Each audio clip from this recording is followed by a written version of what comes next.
Hi, I just want to take a minute to quickly show something that people are continuously confused about, and that is how the non-school budget on the ballot is different than the school budget in a very important way. Let's check it out. All right, so let's take a look at the sample ballot from the last time out. The first thing we get to right off the bat is we get to vote for all the different people in different positions here in the town. But then we quickly move into decisions about money. Let's take a look at these different articles.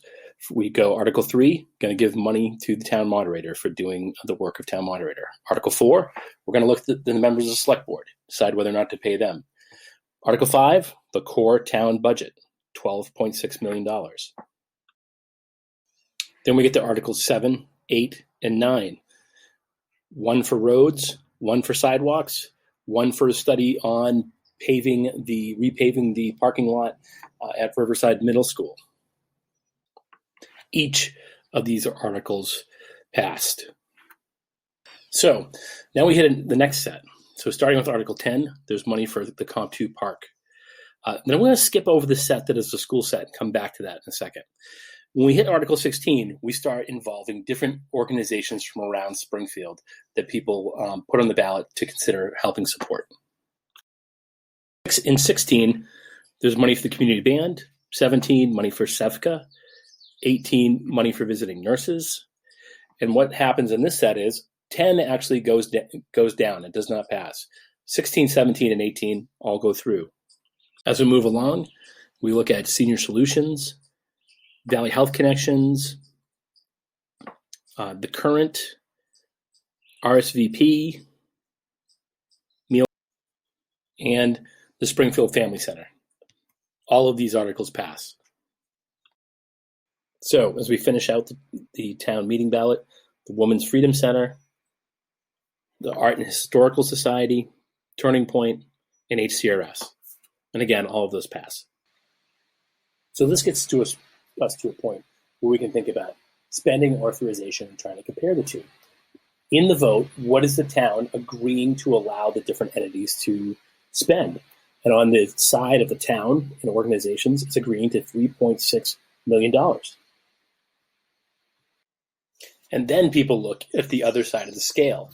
They look at what does it say on the ballot that we're going to authorize to spend on the schools. And people think about the high tax burden, and they have this type of reaction. How can we possibly afford this? It's way too much. These lead to some pretty emotional reactions from folks. People who are feeling that really, really under the strain of paying taxes and look at this and just feel that it is ridiculous to think about the doubling of everything else that we're doing in terms of what is being raised.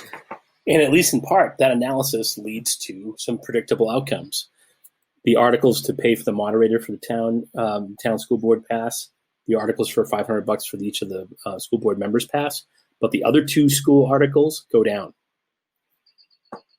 So in order to think about this other dimension of how the school articles are different, you got to think about not just what is each body being authorized to spend, but what is it being authorized to tax Springfield taxpayers? So we know that in this set of articles around town items that all these things passed. But what's important to also know is what percentage of the bill is picked up by Springfield taxpayers. And in each of these, it's 100%. So as we get in this next set, we're going to skip the school ones once again. So let's just take a peek at Articles 10, 16, 17, and 18. And what is the percentage that Springfield taxpayers are paying of those bills? Once again, it's 100%. The full bill is going to a combination of businesses and homeowners. Now, let's finish up this string of things, and I think you know where we're going. So in the 19 through 26, with all the different organizations, we still got another page to go. All of these, again, are 100% paid for by the Springfield taxpayer. And as we finish off the last four articles, same exact situation.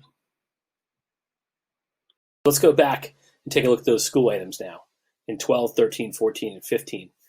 So unlike the other situations, in this case, thanks to state and federal funding, non-residential and residential property taxes combined in Springfield are paying 24% of the bill. And if you took that one more step further and all you looked at were Springfield homeowners are paying 12% of the bill.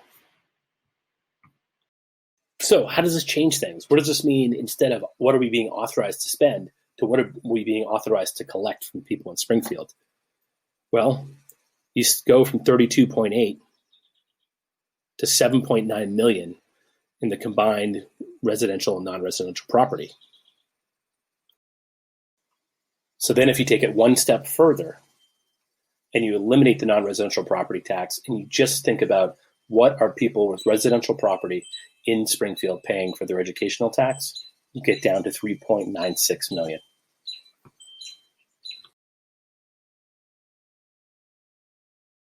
So if you think about this as a homeowner who pays taxes in Springfield, when on the budget items that are town and organizational, you effectively send in your money and you receive an equivalent amount back in services.